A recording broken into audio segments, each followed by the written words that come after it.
জীবনে সুখে থাকলেও আল্লাহকে ডাকতে হবে, দুঃখে থাকলেও আল্লাহকে ডাকতে হবে, ভালো থাকলেও আল্লাহকে ডাকতে হবে, খারাপ থাকলেও আল্লাহকে ডাকতে হবে। এ পৃথিবী আপনার মনের মতো ভাবে চললেও আল্লাহকে ডাকতে হবে, আপনার মনের মতো ভাবে না চললেও আল্লাহকে ডাকতে হবে। সমস্ত কিছু ইচ্ছা অনুযায়ী হলেও আল্লাহকে ডাকতে হবে, সমস্ত কিছু নিজের ইচ্ছা অনুযায়ী না হলেও আল্লাহকে ডাকতে হবে। যদি আমরা পুরস্কৃত হই তাহলে রবের শুকরিয়া আদায় করতে হবে, যদি জীবনে ভালো থাকি তাহলে রবের শুকরিয়া আদায় করতে হবে, আর যদি রবের পরীক্ষার সম্মুখীন হই তাহলে একটু ধৈর্য ধারণ করতে হবে, তাহলে রবের উপরে বিশ্বাস রাখতে হবে। হযরত আইয়ুব আলাইহিস সালামকে আল্লাহ পাক ৭০ বছর ধরে সুখে রেখেছিলেন। ৭০ বছর ধরে রব তানাকে বিভিন্ন পুরস্কারে পুরস্কৃত করেছেন, তানাকে ভালো রেখেছেন। হযরত আইয়ুব আলাইহিস সালাম সচ্ছল ছিলেন, সম্পদশালী ছিলেন, স্বাস্থ্যবান ছিলেন। আল্লাহ পাক তানাকে সুখে রেখেছিলেন এবং তিনি আল্লাহ পাকের শুকরিয়া আদায় করতেন। এরপর আল্লাহর কি মনে হলো যে আইয়ুব আলাইহিস সালামকে তো অনেকদিন সুখে রাখা হয়েছে, এবার একটু দুঃখে রাখা যাক। তানাকে 18 বছর ধরে অসুস্থতায় ফেলেছেন। না তানার স্ত্রীরা কাছে আছে, না সম্পদ আছে, না অর্থ আছে, না আত্মীয় স্বজন আছে, না খোঁজ নেওয়ার মতো মানুষ আছে। এমন দুঃখের দিনও আল্লাহ পাক আইয়ুব আলাইহিস সালামকে দেখিয়েছেন। 18 বছর পরে যখন তিনি সুস্থ হলেন তখন আল্লাহ পাককে তিনি প্রশ্ন করেন যে আল্লাহ, আমি না হয় সহ্য করে গেলাম আপনি যা যা আমার জীবনে দিলেন, কিন্তু এই সমস্ত কিছু করে আপনি কি বা মজা পেলেন? আমি না হয় কষ্ট পেলাম, আপনি কি মজাটা পেলেন? তখন মহান রব্বুল আলামিন বলেন যে আইয়ুব, তুমি গত ৭০ বছর ধরে আমার যে শুকরিয়া আদায় করেছো তাতে যে মজা আমি পেয়েছি, গত 18 বছর ধরে তুমি যে শুকরিয়া আদায় করছো তার থেকে অনেক বেশি মজা পেয়েছি। তোমার গত ৭০ বছরের থেকে তোমার গত 18 বছরের ব্যবহার আচরণে আমি আরো বেশি মুগ্ধ হয়েছি, আরো বেশি শান্তি পেয়েছি, আরো বেশি আনন্দ পেয়েছি। কারণ যখন থাকে তখন তো সবাই শুকরিয়া আদায় করে, বঞ্চিত হওয়ার পরে কতজন মানুষ শুকরিয়া আদায় করতে পারে? সুস্থ অবস্থায় তো সবাই রবের প্রশংসায় লিপ্ত হয়, কিন্তু মানুষ কতটা তার খারাপ সময়ে রবের প্রশংসা করে, কতটা তার অসুস্থতার সময়ে রবের প্রশংসা করে। সহজ মুহূর্তে, সহজ সময়গুলোতে তো সবাই ধৈর্য ধরতে পারে, কিন্তু কঠিন সময়, কঠিন মুহূর্তে কতজনই বা ধৈর্য ধরতে পারে?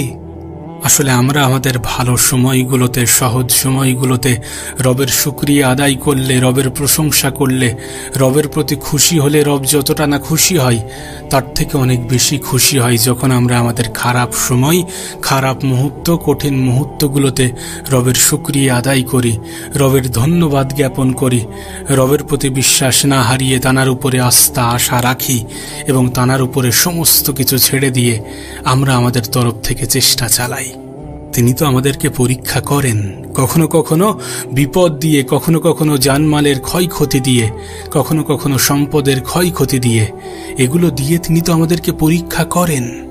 আর আমরা যখন হতাশ হয়ে পড়ি, আমরা যখন আমাদের রবকে প্রশ্নের উপরে প্রশ্ন করি, তখন কোথায় জানি না, কিভাবে জানি না রবকে কষ্ট দিয়ে ফেলি, আমাদের সৃষ্টিকর্তাকে কষ্ট দিয়ে ফেলি।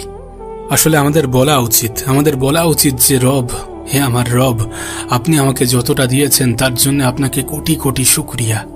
যতটুকু থেকে বঞ্চিত করেছেন আমি জানি সেগুলো আমার জন্য উপযুক্ত ছিল না, আমি জানি সেগুলো আমার জন্য উপযুক্ত নয়, সেই জন্যই তো আপনি আমাকে বঞ্চিত করেছেন।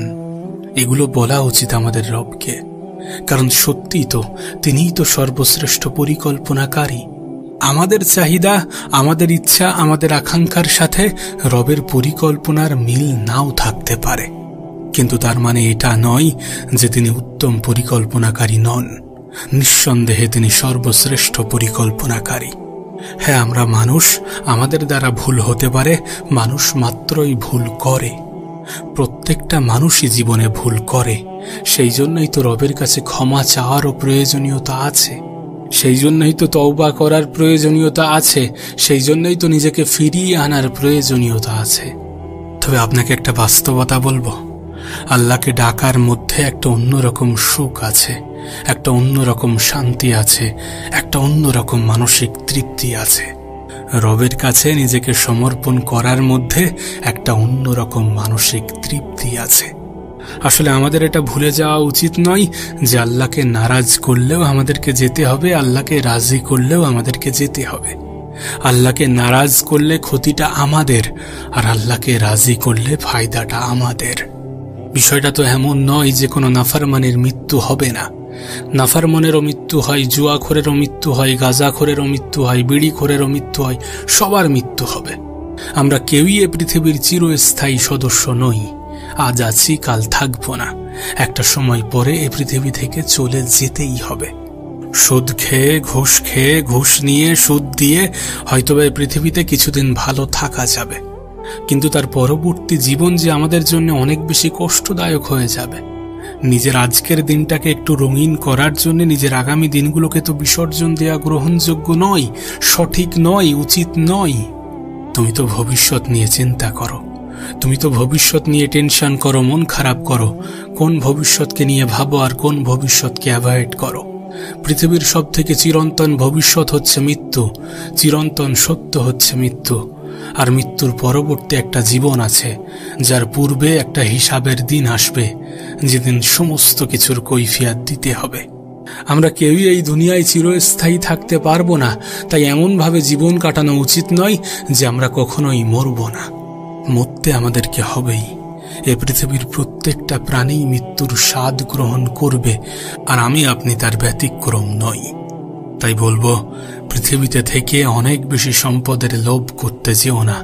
সম্পদের লোভে পড়ে নিজের পৃথিবীর জীবনটাকে এমনভাবে কাটিও না যে ভবিষ্যৎটা অনেক বেশি খারাপ, অনেক বেশি ধ্বংসের দিকে চলে যায়।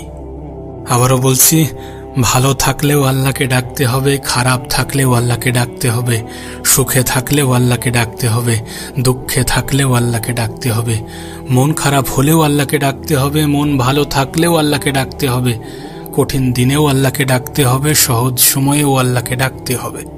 কারণ একমাত্র তিনিই আমাদের জীবনটাকে সুন্দর করার ক্ষমতা রাখেন, একমাত্র তিনিই আমাদের জীবনটাকে পরিবর্তন করার ক্ষমতা রাখেন। একমাত্র তিনি চাইলেই আমাদের ভাগ্যটা পরিবর্তন হওয়া সম্ভব।